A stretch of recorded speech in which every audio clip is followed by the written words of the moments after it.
नमस्कार, आप देख रहे हैं पंजाब केसरी राजस्थान और आपके साथ हूं मैं सौरभ दुबे।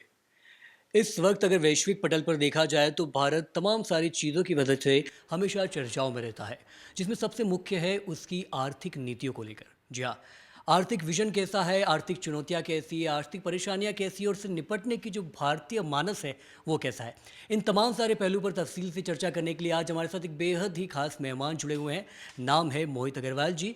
डीग से तहसीलदार है और सबसे बड़ी बात, अभी जो सितंबर में हाल फिलहाल में आईईएस का रिजल्ट आया, यानी इंडियन इकोनॉमिक सर्विस का जो परिणाम आया उसमें पहला पद हासिल किया है, पहली रैंक हासिल की है। सर बहुत बहुत शुक्रिया पंजाब केसरी राजस्थान थैंक में यू सो जुड़ने के मच। लिए। आपसे बहुत सारे मुद्दों पर तफसील से चर्चा करनी है, क्योंकि आर्थिक जो है परिस्थितियां हैं उसको लेकर कई सारे घटनाक्रम इस वक्त अभी की हालत में पेश आ रहे हैं। तो आपको क्या लगता है? सबसे पहले मैं शुरुआत करना चाहता हूँ ट्रम्प टैरिफ से। ये एक ऐसा घटनाक्रम है जिसको लेकर पूरे देश में, पूरे विश्व में भारत का नाम लगातार आ रहा है। उस पर आपकी क्या प्रतिक्रिया है? मुझे ऐसा लगता है कि ये जो टैरिफ लगाया है ये यूएस की पॉलिसी के अनुरूप ही है और ऐसा होना तय था। और they consider US consider us as a tariff king. तो आई बिलीव कि कहीं ना कहीं कमियां तो हमारी भी हैं कि ट्रम्प इतना रेसिप्रोकल टैरिफ बोलते हैं वो, तो रेसिप्रोकल टैरिफ उन्होंने लगाया है ऑन आवर गुड्स। बट उसको एक दूसरे पहलू से देखा जाए तो ये है कि ये एक अपॉर्चुनिटी देता है इंडिया को कि हमारी जो गुड्स हैं जो एक्सपोर्ट की जाती हैं वहाँ पे, तो उनको एक कॉम्पिटिटिव एडवांटेज दिया जाए। एक थ्योरी होती है इकोनॉमिक्स में, थ्योरी ऑफ कंपैरेटिव एडवांटेज, जो डेविड रिकार्डो ने करीब 200 साल पहले दे दी थी। उसमें यह है कि अगर आपकी गुड्स सस्ती हैं अमेरिका के कंपैरिजन में, किसी दूसरी कंट्री के कंपैरिजन में, तो कोई भी देश, कोई भी नेशन आपसे चाहेगा उस वस्तु को खरीदना। अगर वो महंगी है तो वो नहीं खरीदना चाहेगा। हाँ, अभी तक ऐसा होता था कि भारत की जो भी वस्तुएं थी वो developed nation like United states में वहाँ पे कम टैरिफ लगता था, तो हमारी गुड्स बहुत इजीली एंटर कर जाती थी। इससे वहाँ पे दिक्कत ये हुई कि ट्रम्प का जो ट्रेड डेफिसिट होने लग गया उनके लिए, उनकी इकोनॉमी को खतरा होने लग गया उससे। तो हमारे लिए ये है कि अगर उन्होंने टैरिफ लगाया है तो अगर हम अपनी वस्तुओं को कंपैरेटिवली चीज़ सस्ता कर दें, इकोनॉमिक ऑफ स्केल का फ़ायदा ले लें, तो वो ट्रम्प जो टैरिफ वेरिए लगाया हुआ है ना, वो भी आप जंप कर सकते हो बहुत इजीली। यानी कि जो ये कहा जा रहा था जिस तरीके से कि ट्रम्प टैरिफ से भारत की अर्थव्यवस्था डगमगा जाएगी, मुझे लगता है कि आपके वक्तव्य से ये मुझे गलत साबित होता नजर आ रहा है कि ऐसा नहीं है। भारत अपने आप में स्वावलंबी है, वो संभाल सकता है खुद को। बिल्कुल, इसमें कोई दोहरा ही नहीं है। ये तो है कि भाई जो भारत है उसका ट्रेड पॉजिटिव है यूनाइटेड स्टेट्स के साथ।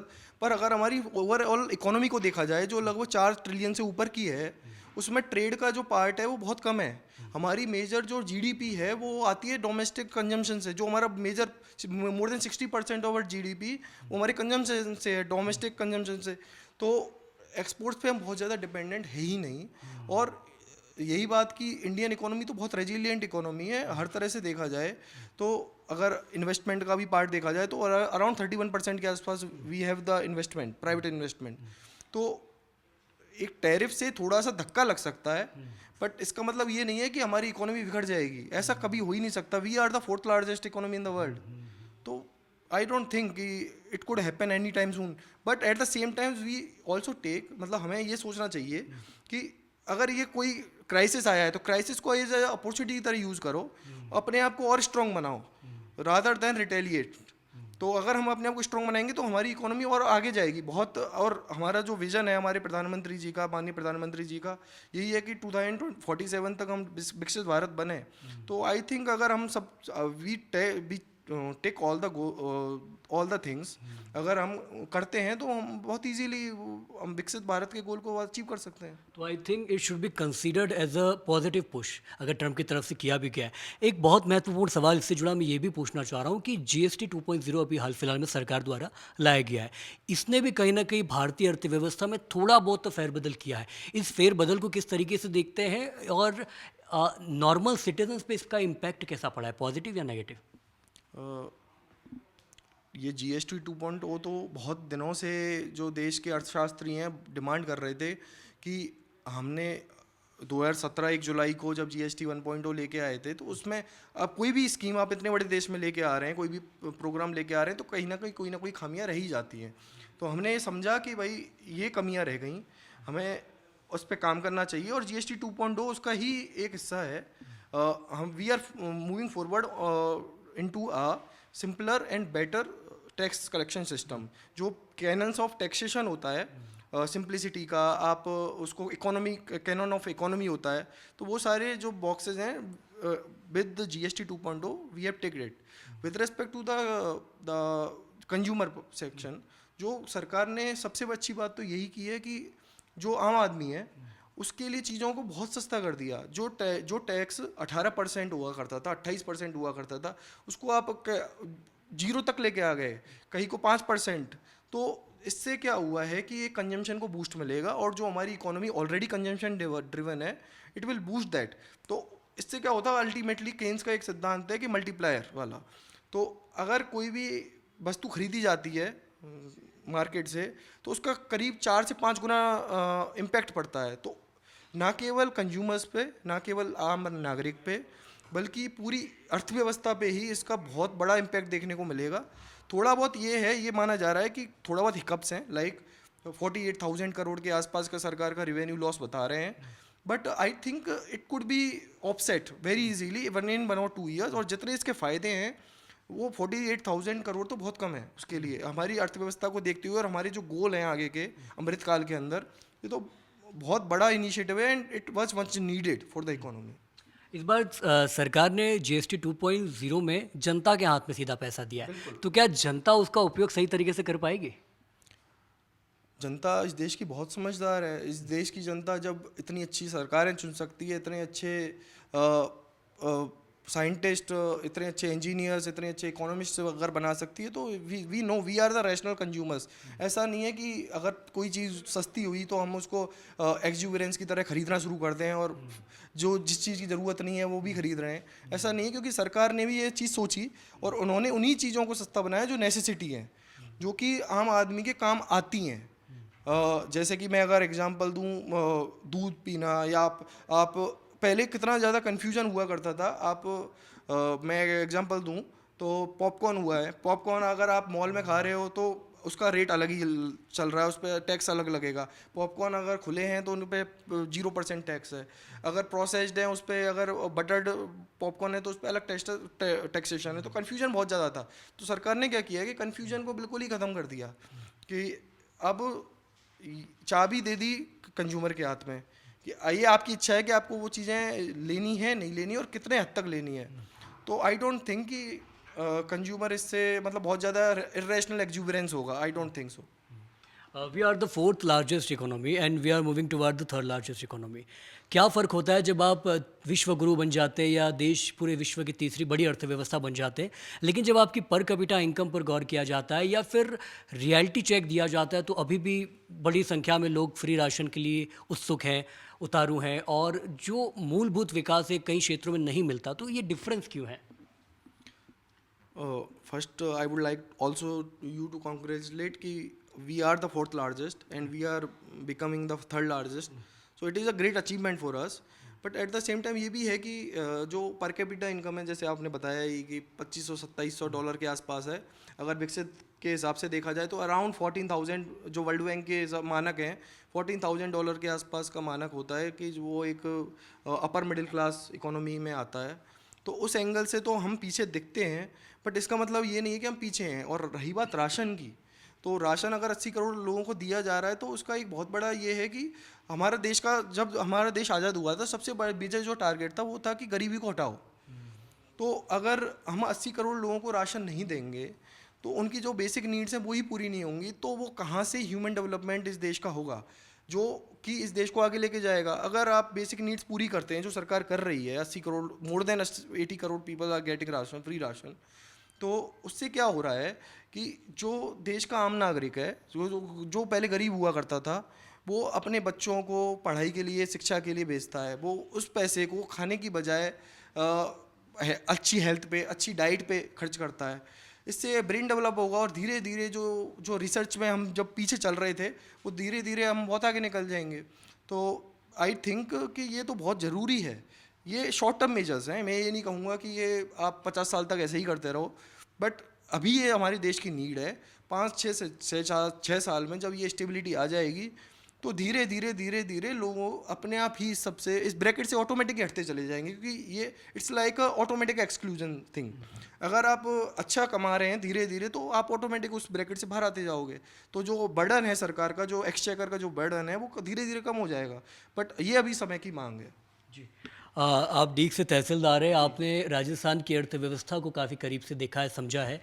इसलिए मेरा काफ़ी महत्वपूर्ण सवाल है कि आपको क्या लगता है कि फ़िलहाल की जो यथास्थिति, फ़िलहाल की जो इकोनॉमिक कंडीशन है इस स्टेट की, अगले बजट में क्या नीडेड बदलाव होने चाहिए, क्या सजेशन देंगे?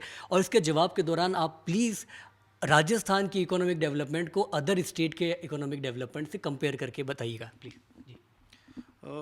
राजस्थान, सबसे बड़ी बात तो ये है कि अपने देश का सबसे बड़ा स्टेट है। मोर देन 10% ऑफ एरिया जो है देश का, वो राजस्थान के पास है। तो we are the largest state. Population pressure भी उतना नहीं है। अगर हम डेंसिटी के हिसाब से देखा जाए तो हमारी जो पॉपुलेशन डेंसिटी है वो तो वो इंडिया का जो एवरेज है उससे भी कम है, अराउंड 200 के आसपास है 2011 की जनगणना के हिसाब से देखा जाए। और बहुत सारे रिसोर्स, बहुत सारी अपॉर्चुनिटी है, पर अभी की कंडीशन अगर देखा जाए राजस्थान की इकोनॉमी की, तो we are not in the top. अगर हम वैसे ही टॉप पे हैं, बट इकोनॉमी के हिसाब से देखा जाए तो कई स्टेट्स, महाराष्ट्र, हरियाणा जो हमसे बहुत छोटा है, वो हमसे आगे निकल गए, गुजरात हमसे आगे निकल रहा है। तो कहीं ना कहीं हमें ये सोचने की ज़रूरत है कि जो हमारे रिसोर्सेज हैं और वो हम एक अच्छी जगह चैनलाइज करके एंड करें, जिससे कि हमारे जो राजस्थान की इकोनॉमी है वो डेवलप हो। अभी तक सिचुएशन ये है कि राजस्थान में इंडस्ट्रीज़ का डेवलपमेंट बहुत ज़्यादा नहीं हो पाया है। जो स्टेट आप देखेंगे इंडिया के अंदर जो डेवलप्ड हैं, उनमें आप ये देखेंगे एक ट्रांजिशन होता है। एग्रीकल्चर जो इकोनॉमी होती है वो पहले इंडस्ट्री पे जाती है और फिर सर्विसेज पे जाती है। राजस्थान अभी भी हम देखते हैं कि लगभग जो इंडस्ट्री का और सर्विस जो एग्रीकल्चर का कंट्रीब्यूशन है इक्वल सा है। इंडस्ट्री अभी बहुत ज़्यादा बूस्ट नहीं कर पाई है। जहाँ अगर आप महाराष्ट्र को कंपेयर करें, तमिलनाडु को देखें, साउथ इंडियन स्टेट्स को, गुजरात को देखें, तो ये हरियाणा को देखा, अब इंडस्ट्री की वजह से ही ये स्टेट्स हमसे आगे चले गए। तो फोकस ये होना चाहिए कि जो राजस्थान का जो एरिया है, मेनली वेस्टर्न राजस्थान, जहाँ पे अपॉर्चुनिटीज़ हैं आप एनर्जी के लिए, ग्रीन एनर्जी का जो प्रोजेक्ट्स हैं, renewable energy, wind energies, solar power plants, these kind of things would give a huge boost not only for the economy but for the employment and the local development. तो अगले budget में सरकार को जो focus होना चाहिए ये कि जो अभी तक अनटैप्ड एरिया है वेस्टर्न राजस्थान, जो अरावली के वेस्टर्न पार्ट में है, उस पर बहुत ही ज़्यादा फोकस देके और इंडस्ट्री को जितना ज़्यादा बूस्ट हो सके, और सरकार कर भी रही है। सरकार ने सिंगल विंडो पोर्टल बना दिया, ऑटोमेटिक लैंड कन्वर्जन जो हो रहा है आजकल पोर्टल की वजह से हो रहा है। बट जो मेजर इशू है वो अभी तक ये रहा है कि जैसे मैं तहसीलदार हूँ, मैं अपने बार हमारे बताता हूँ, रेवेन्यू में एक सबसे बड़ी समस्या आती है लैंड डिस्प्यूट्स की। तो अगर सरकार ये जो लैंड रिफॉर्म्स लेके आए राजस्थान के अंदर, तो बहुत ही बड़ी जो समस्या इंडस्ट्री की है वो की जा सकती है पूरी। अपार्ट फ्रॉम इंडस्ट्रियल डेवलपमेंट, जो ह्यूमन कैपिटल है उस पर फोकस होना चाहिए, स्केलिंग पे। जो एजुकेशन का स्तर जो है वो अभी भी राजस्थान में थोड़ा पीछे है, साक्षरता में भी पीछे है, और अगर आप हायर एजुकेशन की भी बात करें तो भी। तो सरकार का जो फोकस होना चाहिए वो क्वालिटी ऑफ एजुकेशन पर होना चाहिए रादर देन क्वांटिटी। अभी तक हमने स्कूल्स तो बनाए हैं, बट दिक्कत अभी ये आ रही है कि अगर कोई भी सर्वे देखा जाए, प्रथम एक सर्वे है और NGO है जो एक सर्वे कराती हैं असर करके, उनका भी ये मानना है कि we have the institutes, we have the schools, we have the teachers, but जो क्वालिटी ऑफ स्टूडेंट्स जो निकल के आ रहे हैं सरकारी स्कूल से, सरकारी कॉलेजेस से, वो उनकी quality as per the standards जो होना चाहिए वो नहीं है। तो पूरा फोकस ये होना चाहिए कि आप स्कूल एजुकेशन, कॉलेज एजुकेशन को सुधारें, और उसके लिए टीचर्स को भी ट्रेनिंग की ज़रूरत है रेगुलरली। तो अगले बजट में मैं ये सजेस्ट करूँगा कि नेक्स्ट बजट में आप टीचर्स की ट्रेनिंग पे फोकस करें, और जो न्यू एज टेक्नोलॉजी आ रही है like digital technology, digital boards, इन पे भी इक्वली फोकस किया जाए, क्योंकि ये एक मास एजुकेशन का एक बहुत अच्छा प्लेटफॉर्म बन सकती है। And thirdly I would say कि हेल्थ एक प्रायोरिटी होनी चाहिए। Right to health, Rajasthan was one of the first state जो ये लेके आया था। तो हेल्थ सेक्टर पे भी काम करने की थोड़ी सी ज़रूरत है, जिससे कि अभी हम देखते हैं हॉस्पिटल्स में लोग परेशान रहते हैं काफ़ी। अगर हेल्थ इंफ्रास्ट्रक्चर थोड़ा इंप्रूव हो जाएगा तो इससे क्या क्वालिटी ऑफ लाइफ सुधरती है, और डेली जो होती है डिसेबिलिटी एडजस्टेड लाइफ ईयर्स ये इंप्रूव होती है। इससे आप एक इंसान प्रोडक्टिव बनता है और इकोनॉमी में कंट्रीब्यूशन करता है। तो सरकार के 3 मेजर पोर्शन होने चाहिए, industries, health and education. This should be the priority. Thank you very much Mohit Agrawal ji for joining Punjab Kesari Rajasthan. हमने मोहित जी से बात करके समझने का प्रयास किया कि इस वक्त भारत, और न सिर्फ भारत बल्कि पूरा प्रदेश, संपूर्ण राजस्थान किन आर्थिक चुनौतियों से जूझ रहा है और इन चुनौतियों का जो समाधान है, इस समस्याओं का जो समाधान है वो क्या कुछ कहता है। बाकी पंजाब केसरी राजस्थान हर पहलू पर, खबरों की हर एंगल्स पर इसी तरीके से तफसील से संवाद करके, एक्सपर्ट्स के ज़रिए बात करके आपको समझाने का प्रयास कर रहा है कि क्या कुछ खबरें हैं, क्या कुछ चीज़ें हैं जो आपसे चूक नहीं जानी चाहिए। देखते रहिए पंजाब केसरी राजस्थान। बहुत बहुत शुक्रिया।